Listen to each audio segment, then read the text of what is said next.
Komentimi i përsosur i Kuranit, Gjuzi 30. Sure El Ikhlas, zbritur në Mekë, ajete 4. Përmbajtja e sures El Ikhlas. Kjo sure, sikurse është e kuptueshme dhe nga emri që mban, flet për njohurinë e Allahut, në 4 ajete të shkurtra është përshkruar në mënyrën më të përsosur njohuria e Allahut. Në një hadith të Imam Sadikut, paqja e Zotit qoftë mbi të, është transmetuar shkaku i zbritjes së kësaj sureje. Një jehudi i kërkoi të dërguarit të Allahut, paqja e bekimi i Allahut qoftë mbi të dhe mbi familjen e tij, që t'i përshkruaj Zotin. Profeti Muhammed, paqja e bekimi i Allahut qoftë mbi të dhe mbi familjen e tij, qëndroi 3 ditë në heshtje dhe nuk i ktheu përgjigje derisa zbriti kjo sure. Në disa transmetime të tjera thuhet se këtë pyetje e bëri Abdullah Sureja, një prej të mëdhenjve të njohur të jehudive. Në një transmetim tjetër thuhet se këtë pyetje e bëri Abdullah ibn Selam në Mekë, më pas ai besoi dhe besimi i tij që shumë i fortë.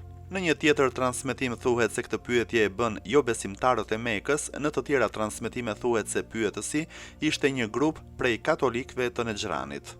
Në mesin e këtyre transmetimeve nuk ka asnjë kundërshtim, sepse kjo pyetje mund të jetë bërë nga të gjitha grupet dhe kjo në vetvete është një argument për sa i përket madhështisë së jashtëzakonshme të kësaj sureje, e cila jep përgjigjen për të gjithë ata dhe popuj të ndryshëm.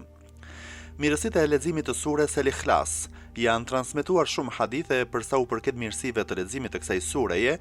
Në një prej haditheve të profetit Muhammed, paqja e bekimi i Allahut qoftë mbi të dhe mbi familjen e tij, lexojmë: kush prej jush është i pamundur që të lexojë 1/3 e Kuranit në një natë?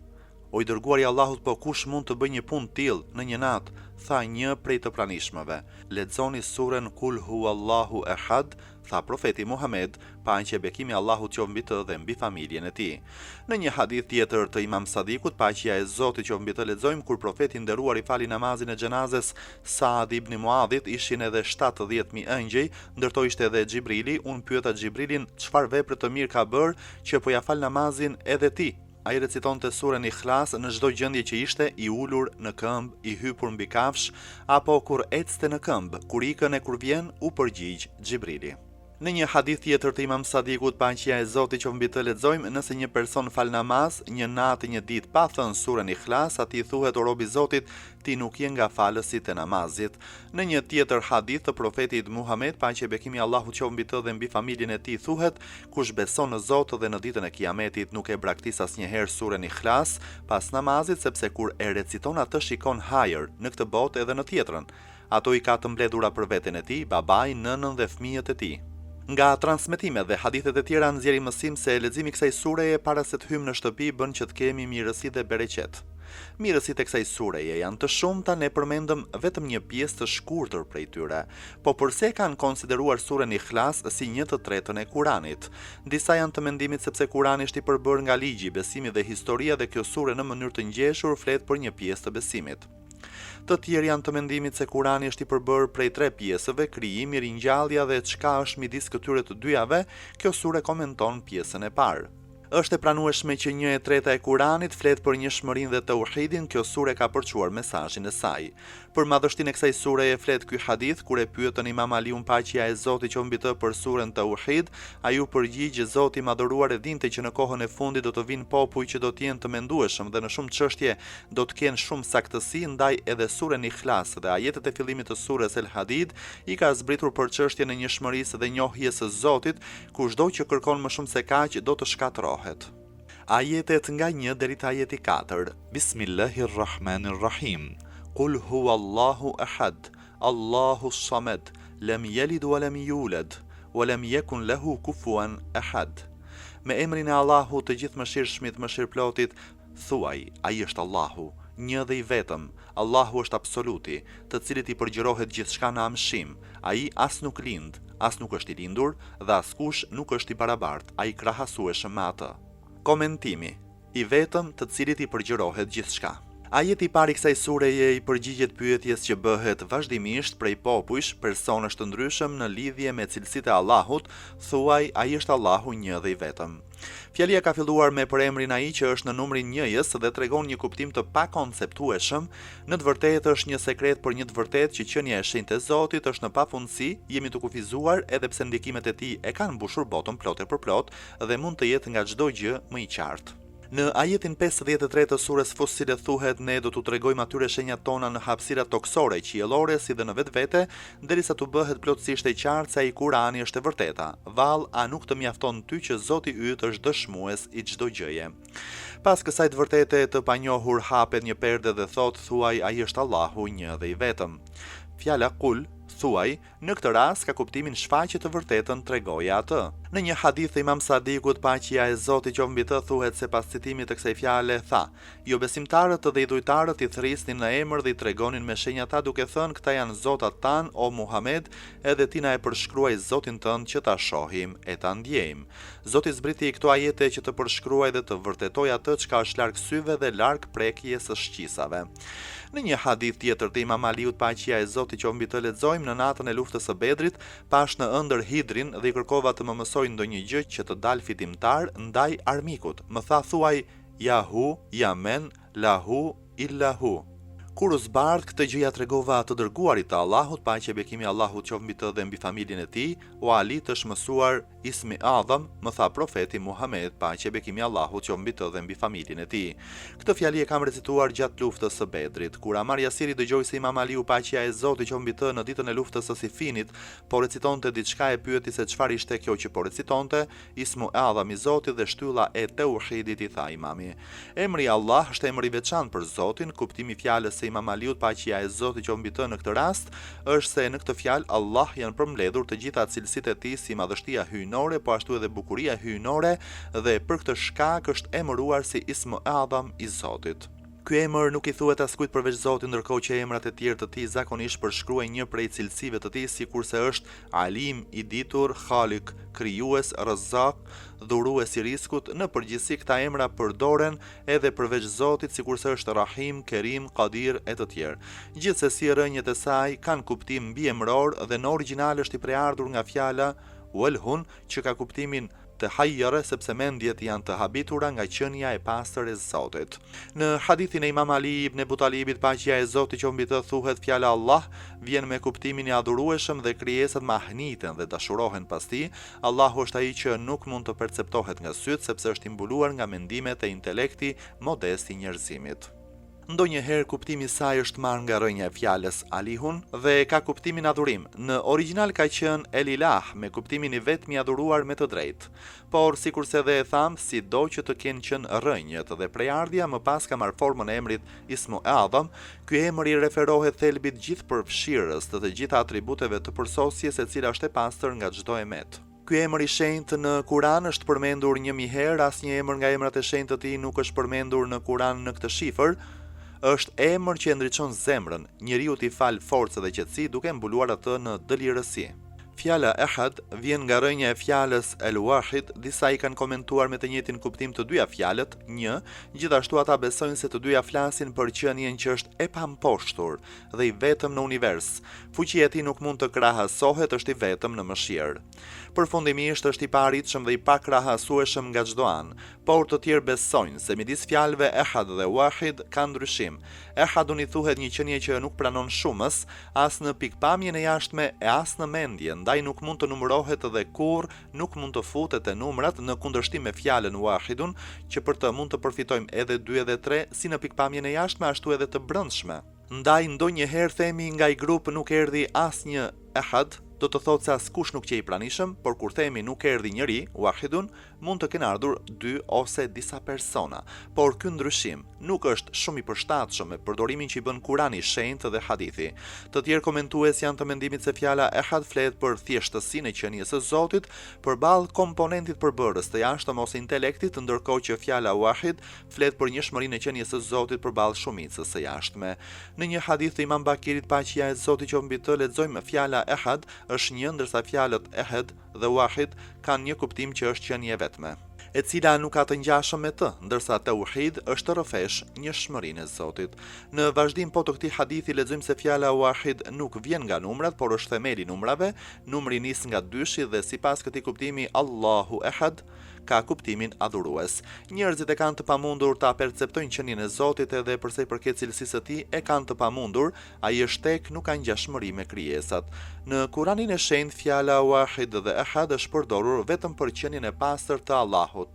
Është për tu habitur se në Tauhidin e Sadukut thuhet se një arab ditën që nisi lufta e Xhemelit e Deves u ngrit dhe tha: "O prijesi besimtarve, a thua se Zoti është Wahid një, ç'kuptim ka fjala Wahid?" Kur njerëzit e dëgjuan pyetjen e tij, e sulmuan duke i thënë: "O burr arab, ç'pyetje është kjo? A nuk e shikon se prijesi besimtarve Aliu është shumë i zënë me çështjet e luftës, çdo pyetje dhe fjalë ka vendin dhe kohën e saj." Imam Aliu paqja qoftë mbi të tha: "Lëreni në gjendjen e tij, sepse ajo çka i kërkon është e njëjtë me atë çka kërkojmë ne nga ky grup armik." Ai pyet për Tauhidin, ne kemi kundërshtar që po i ftojmë në Tauhid. Më pas shtoi o arab, ajo që themi se Zoti është Wahid, Zoti një mund të ketë 4 kuptime, ku 2 prej kuptimeve të përdorura nuk janë të rregullta, ndërsa 2 të tjerat janë të rregullta.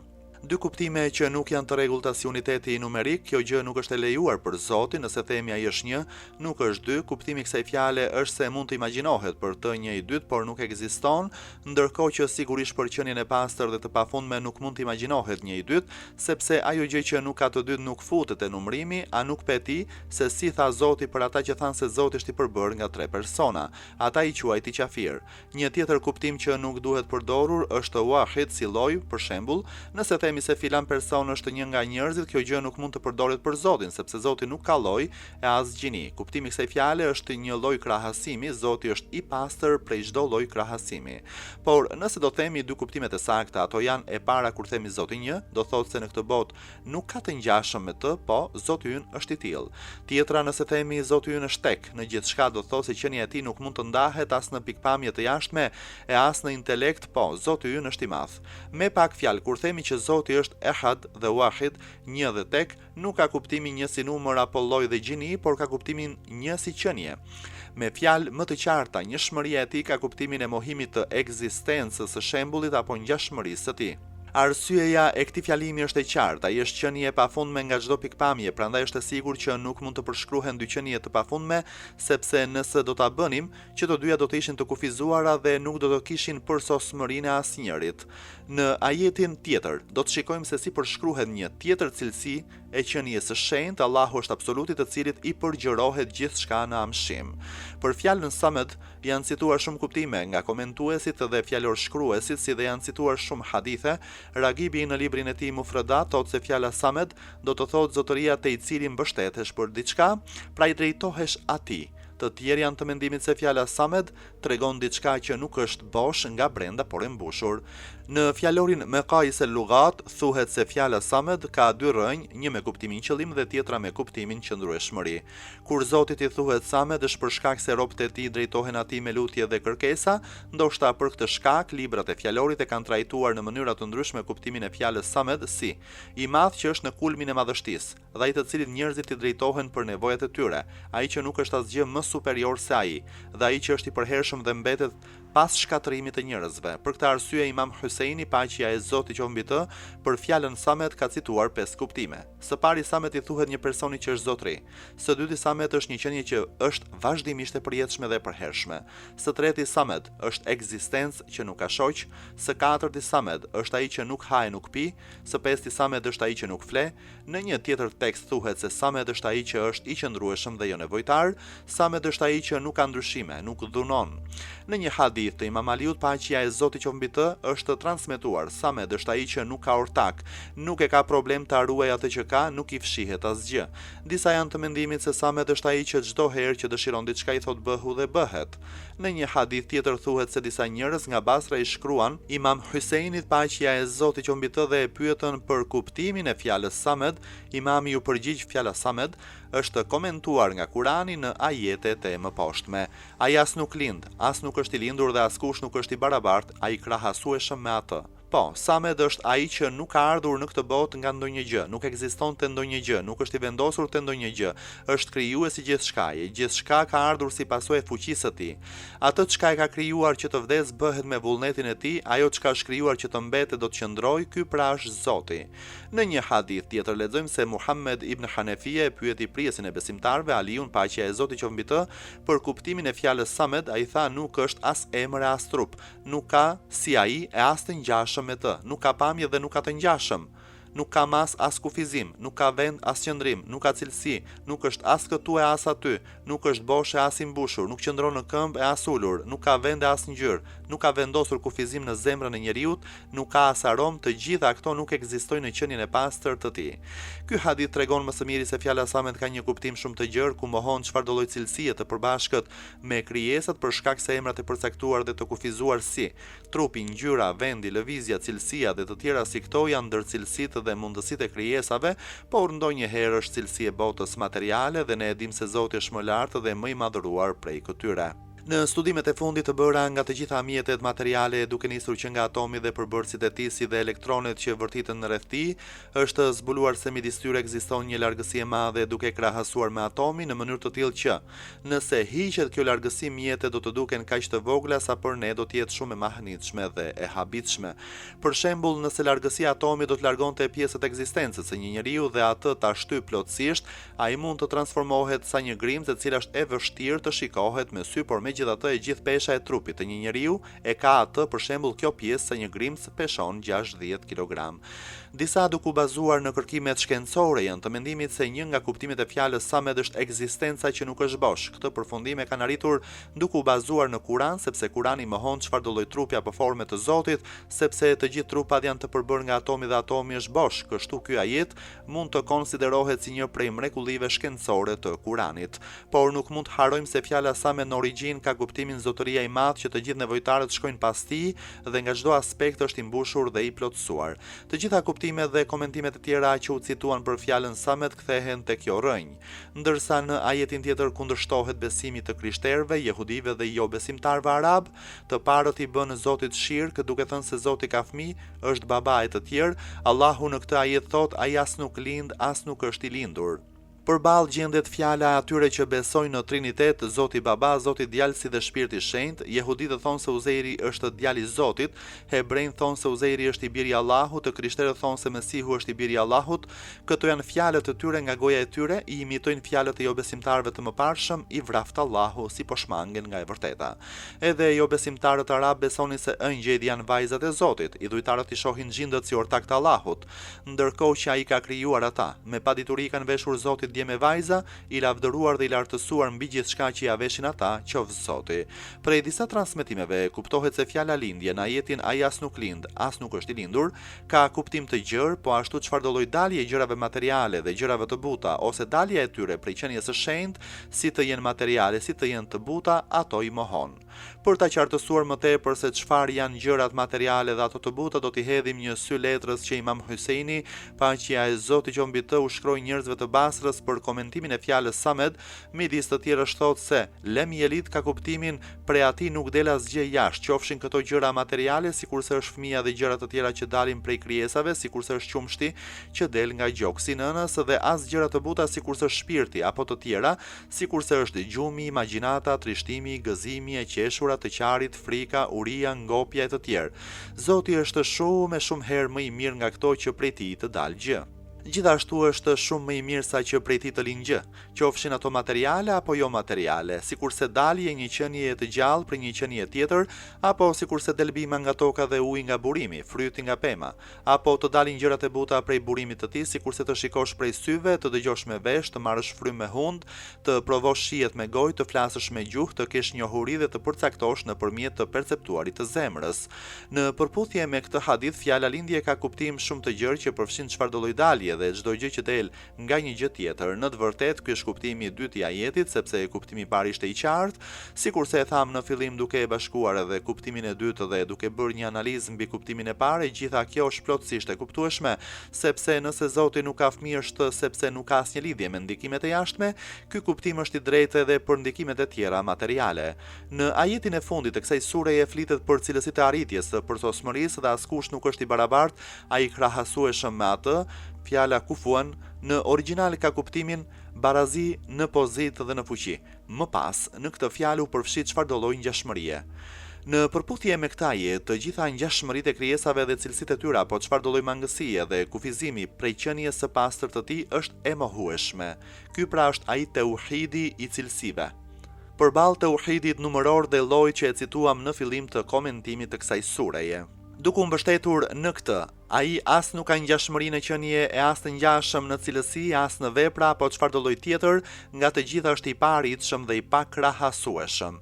Imam Aliu paqja e Zotit qoftë mbi të në një prej fjalimeve në Nehjul Balagha thot, ai nuk ka lindur kënd që të jetë edhe vetë i lindur, nuk është i lindur prej askujt që të jetë i kufizuar, nuk ka të ngjashëm me të që të krahasohet me kënd, nuk mund të imagjinohet asgjë, apo të ketë ngjashmëri me gjë apo të jetë i barabartë me kënd. Ky koment është i mahnitshëm që tregon në mënyrë të përsosur tauhidin. Hulumtime. 1. Arsyetimet e tauhidit. Tauhid do thot njëshmëri e qenies së Zotit si dhe mos ekzistenca e asnjë homologu të ngjashëm për të, duke lënë pas arsyetimet e transmetuara nga ajetet e Kuranit të Shenjtë. Vetëm me arsyetim të mendjes është e vërtetueshme njëshmëria e Zotit. Në këtë rast do të sjellim një pjesë të argumenteve. A. Argumenti i ekzistencës. Zoti është qenie absolute, nuk ka asnjë kusht apo kufizim për të. Sigurisht që një qenie e tillë është e pakufizuar, sepse nëse do të ishte e kufizuar do të përfshihej te mohimi, ndërkohë që i gjithë universi dhe ekzistenca vjen prej tij dhe kështu s'ka si të mohohet, të mos jetë.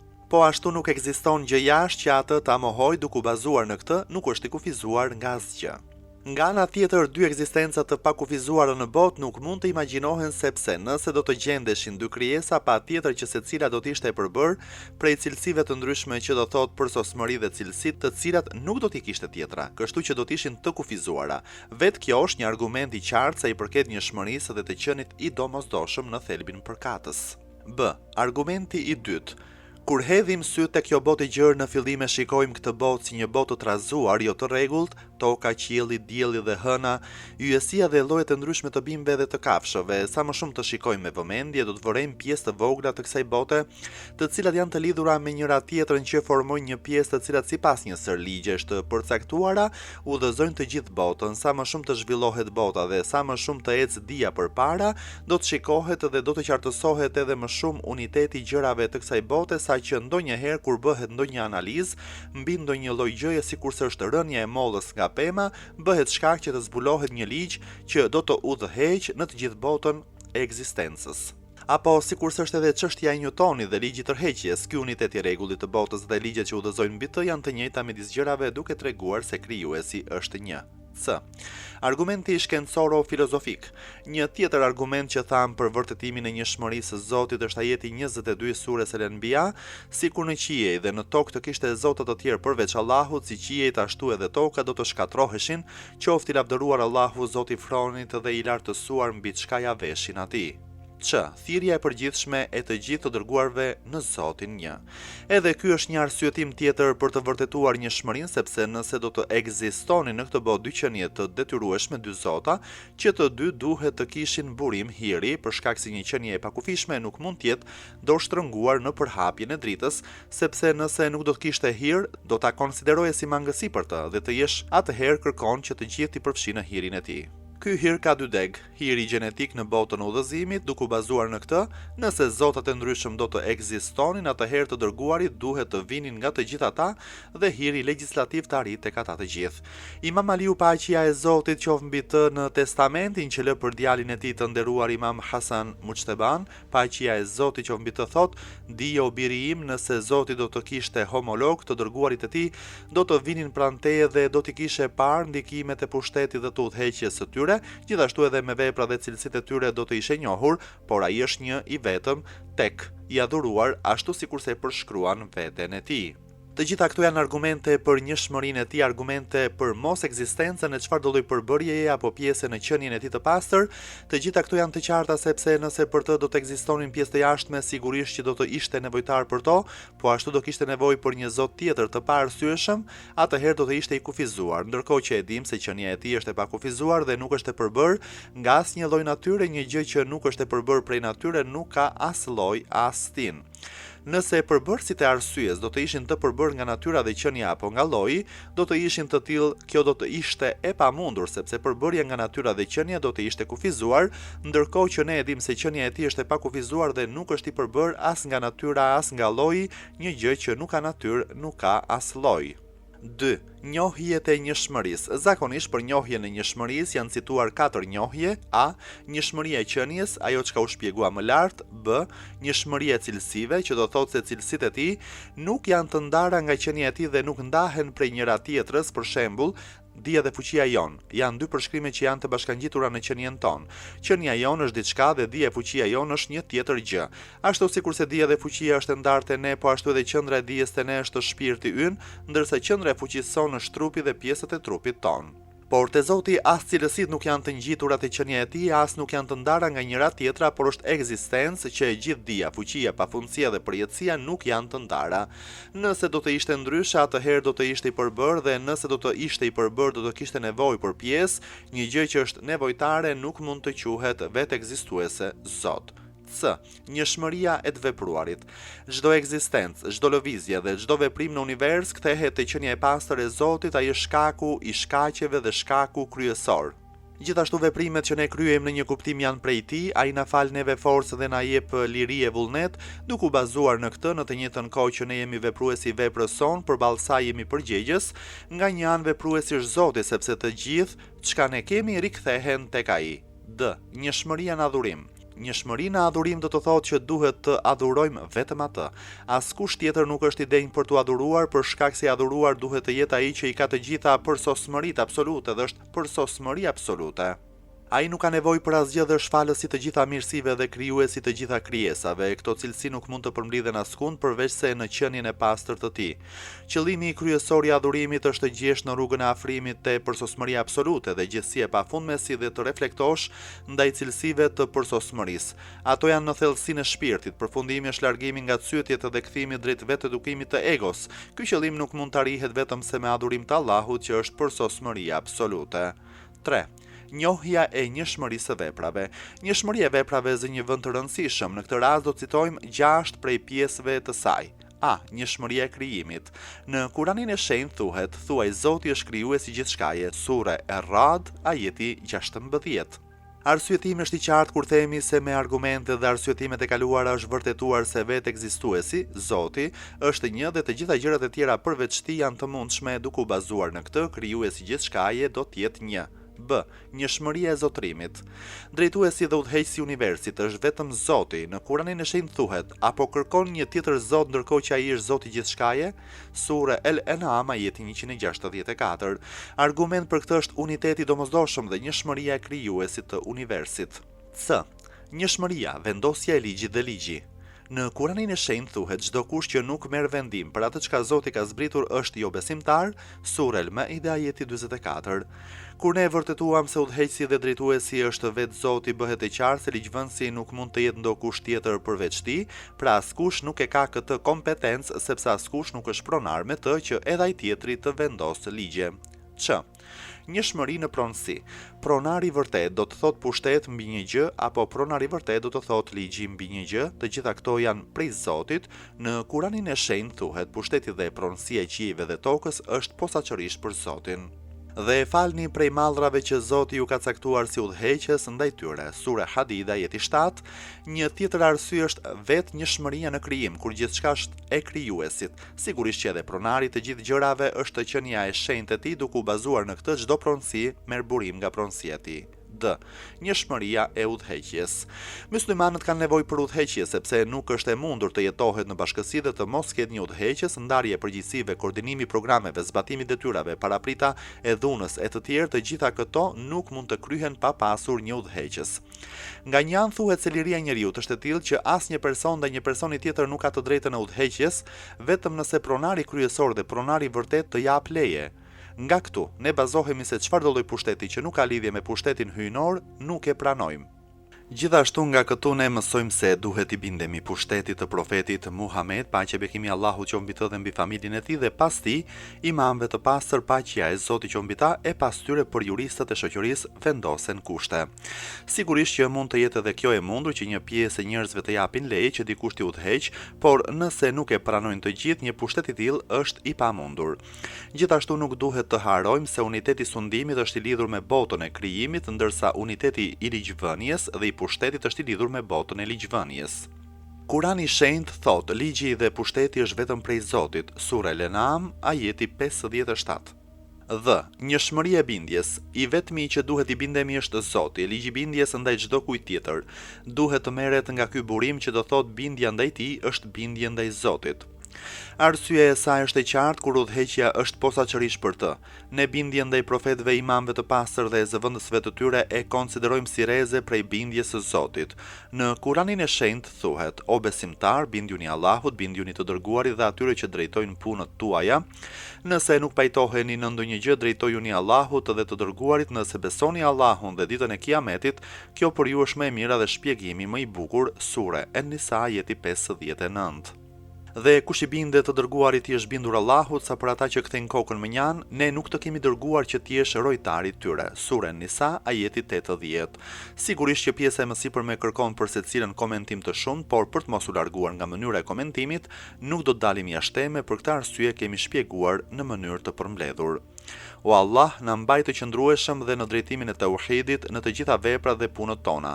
O Allah, degët e shirkut, ashtu edhe sikurse degët e tauhidit janë të shumta, shpëtimi nga shirku nuk mund të arrihet vetëm se me mëshirën dhe dëshirën tënde, na përfshi në mëshirën dhe mirësinë tënde. O Allah, na mbaj të gjallë me tauhid dhe na merr nga kjo botë me tauhid. Amin ya rabbal alamin.